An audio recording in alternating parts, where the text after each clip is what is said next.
Thank you very much.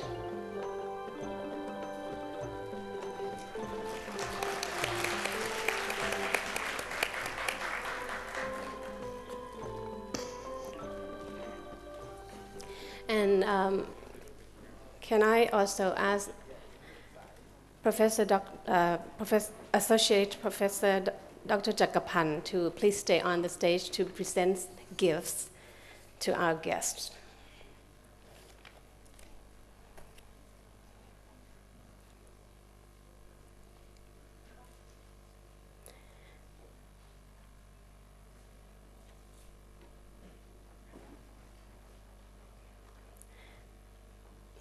The first appreciation of our bank for Associate Professor Dr. Piniti Ratananukul for presiding over our Congress and for being our keynote speaker for this morning.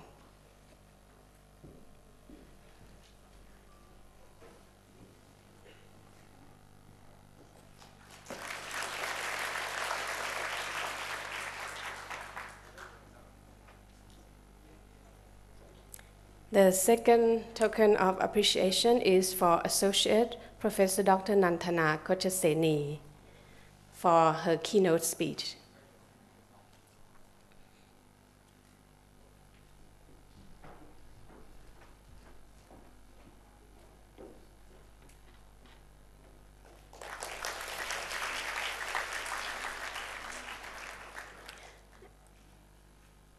And the third one from Dr. Jakapan is for representative of the main sponsor for Agrc 2012 from the Petroleum Authority of Thailand, or PTT.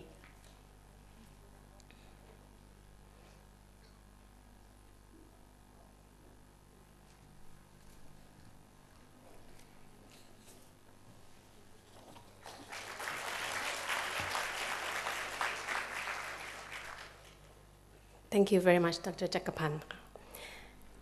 Next, may I invite Assistant Professor Kanangnit Phupatviboon to present a present for Professor Dr.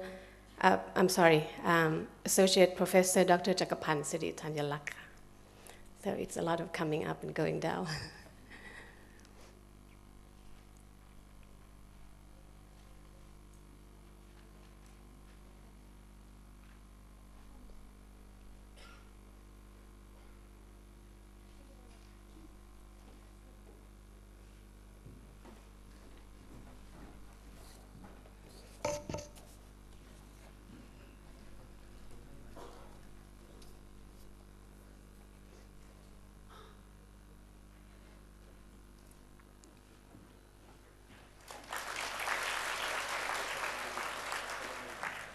Thank you very much.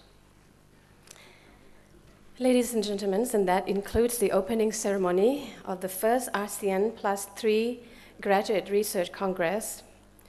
This morning, our program consists of 2 keynote speeches. The first one is by Associate Professor Dr. Piniti Ratananukul, and it is entitled Graduate Studies in ASEAN +3 Aspects.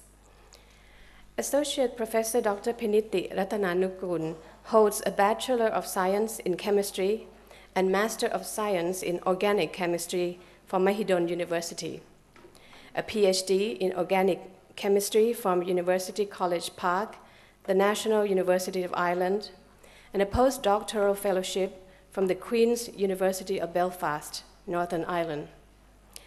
From 1979 to 1996, he was a lecturer at the Department of Chemistry, Faculty of Science, Silpakorn University. And from 1996 to 2008, at the Department of Chemistry, Sinakarin Virod University. During his profession, he had held the positions of Dean of Faculty of Science, Vice President for International Affairs, Vice President for Administrative Affairs, and Vice President for Finance and Personal Affairs at Silpakorn University. He is currently Deputy Secretary General of the Office of the Higher Education Commission, Ministry of Education, Thailand. Ladies and gentlemen, Please welcome Associate Professor Dr. Piniti Ratananukul.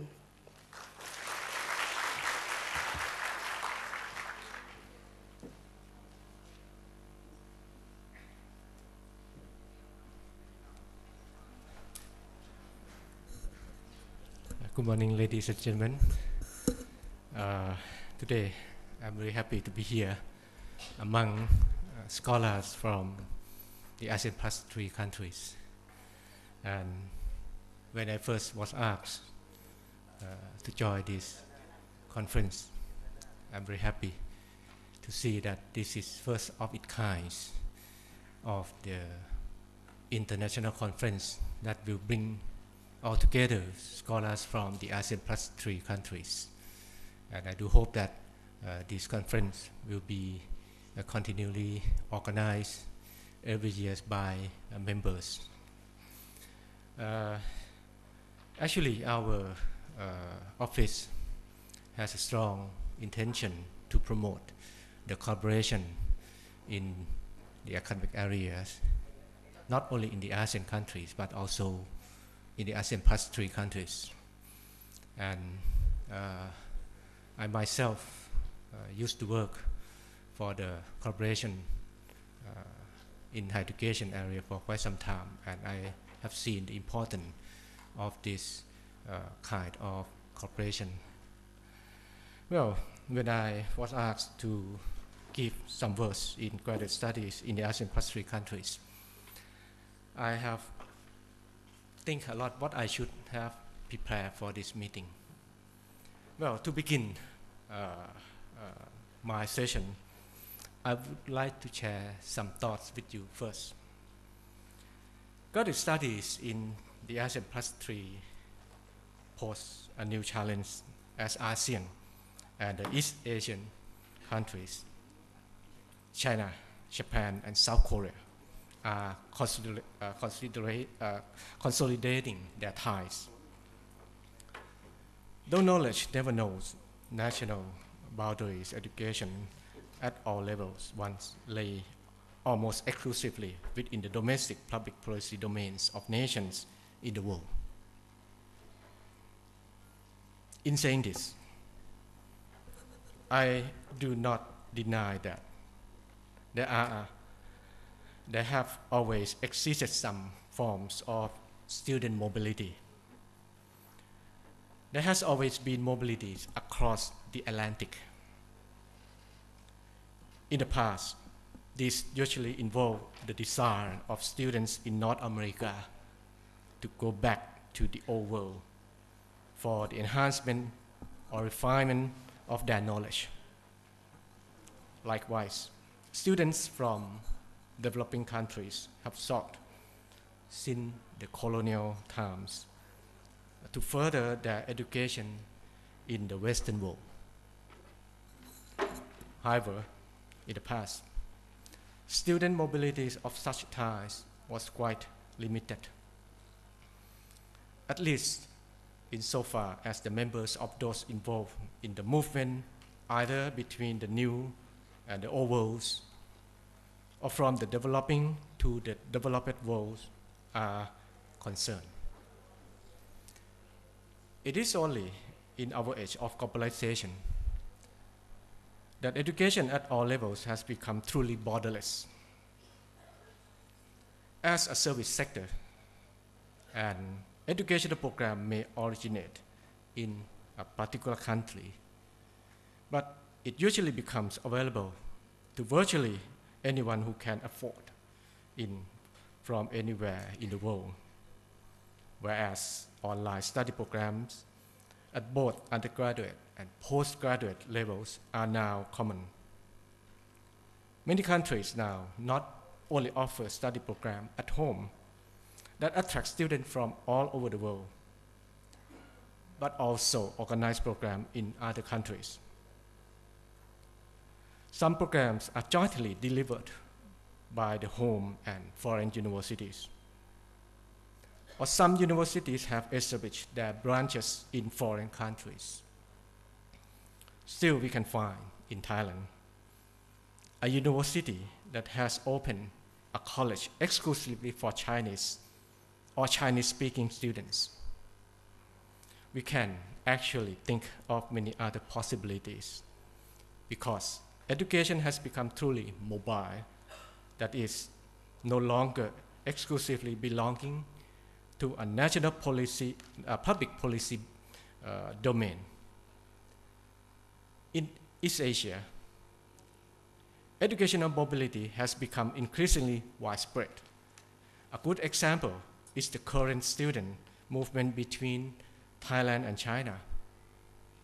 Whereas China has already become a popular destination for a growing number of Thai students, the Chinese student present in Thailand is also growing. Chinese students can now be found at almost all Thai universities. It is important to note that educational mobility in this region takes on additional significance. Apart from being part of the worldwide phenomenon, it may be taken as manifesting and emerging East Asian regionalism. I fully realize that it is too early to speak an emerging East Asian community. What cannot nevertheless be denied is that the peoples in this region are now closer together. In the realm of education, Japan in particular has for a long time been a popular destination for students from the ASEAN countries who seek to further their education at undergraduate as well as postgraduate level. But now that an increasing number of ASEAN students opt to go to China and also South Korea is a telling phenomenon. At the very least, the people in ASEAN now recognize the power shift that is occurring from the West to East. Such recognition does not in itself reflect a rise in a sense of regionalism, but it has certainly resulted in a shift of attention from West to East. This shift could undoubtedly have an important effect of eventually stimulating such a sense. If educational mobility in East Asia has this important regional dimension, why not take advantage of it in our effort to build up regional solidarity? In my views, the ASEAN Plus 3 already represents such an effort. It is my understanding that the current focus is on trade and financial cooperation. There might also be some hidden security agenda. For example, the desire to bring China and Japan together in the same regional fold. But I believe that we need to lay a firmer groundwork for this regional project. Education, again, in my view, could serve as a building block for this groundwork. With this belief, I would like to dwell further on this idea of emerging regionalism in East Asia, in particular, how regionalism has extended from ASEAN to this wider regional context. ASEAN may be said to represent the first tangible manifestation of regionalism, not only in South Asia, but actually in East Asia as a whole. Ideas about ASEAN solidarity were available before the inception of ASEAN in 1967, including Japan's proposal for a greater East Asia co-prosperity sphere, and Dr. P.D. Panomyong's vision of a League of South Asian Nations. However, such ideas never materialized. Even ASEAN has its predecessors, ASA and Mafilindo, but these were, in the end, only abortive political projects. we can in fact say that there was no tradition of regionalism in East Asia. The establishment of ASEAN can thus be said to be the most important expression of the regionalist urge in this region. This regionalist urge was apparently, at its inception, not a region-wide phenomenon. It originated only in this small part of East Asia, and what became known only during the Second World War as South Asia. But now, it is gratifying to note that this sense of regionalism is already being projected onto the wider regional plane of East Asia.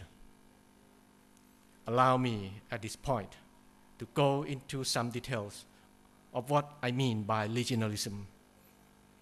Regionalism does not imply any dilution of the nation states that today remain the basic units for the organization of human activities. On the contrary, regionalism is actually aimed at to maximize national interests through regional cooperation. The idea is to pool capability of the individual states in a particular region in their relations with extra-regional powers, especially those with greater capabilities. At the same time, regionalism also involves the desire to minimize and manage intra-regional disputes and conflict. I would not delve into how ASEAN came into being. I just would like to stress that its emergence embodies all the concern mentioned above. In particular, the member states have developed what has been known as the ASEAN way for the conduct of relations among them. It is the mode of relationship that has contributed much to the absence of violent regional conflict. I'm not saying that violent conflict in the region can definitely be ruled out. However, since the end of the Cold War, in particular, intra-regional relations have experienced remarkable stability. This state of affairs is increasingly similar to what students of international relations call security community, the situation now obtaining the Europe. The ASEAN way may indeed be regarded as a particular branch of regionalism that emphasizes, apart from respect of national independence and amenity, as well as informality in their approach to dealing with common issues with one another. Most significantly, they strictly adhere to non-interference in the internal affairs of such member state. I'm not going to evaluate the merits or demerits of the ASEAN way. I just would like to note that this mode of relationship is being projected onto the wider regional context. With ASEAN functioning or aiming to function as a fulcrum for the generation of East Asian regionalism, it is expected that the wider regional cooperation will be founded on a similar mode of relations among states in East Asia. As part of the wider East Asian region, we cannot say if ASEAN regionalism could really be central to this wider regional context. With the tools of the ASEAN way, sovereignty, consensus, and non-interference suffix as a truly viable mode of relationship on this wider regional plane. And indeed, it is ASEAN failure to construct a regional response to the 1997 crisis that prompted the initiation of ASEAN Plus 3. Does this mean, in other words, that it is ASEAN that now seems to require the pooling of wider regional capabilities? And what does this imply for the future of our ASEAN region as a whole? This is an issue that probably requires the specialized expertise of students and international relations to tackle. My purpose in raising this issue is simply to point out that the regionalist urge is expanding from South Asia to a wider regional context, and that, in my view, this augurs well for the future of our region, which has, in recent years, undergone some significant developments. So, allow me to dwell a little bit further on what has been happening in Asia. Since the end of the Cold War, East Asia has experienced several important developments. Among these, the most notable are the region's growing economics and political weight, the rise of China, and the growth of multilateral cooperation. These developments, particularly the rise of China, have had a number of significant consequences. First and foremost, they have prompted the United States to enhance its presence and reassert its influence in this region.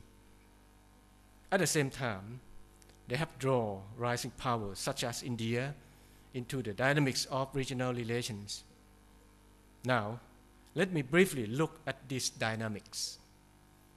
As I have pointed out, shifts in geopolitical power from west to east have taken place. James Forge Jr. wrote an article in July-August 2004 issues of the influential Foreign Affairs. Global power shifts in the making, signaling the awareness of the West of these global power shifts. This development have had some important implications. Asia has become already an engine of global economy. It now generates more than 30% of global exports and holds 2/3 of global foreign exchange reserves. Its two-way trade with the United States, in particular, has already exceeded more than $1 trillion annually.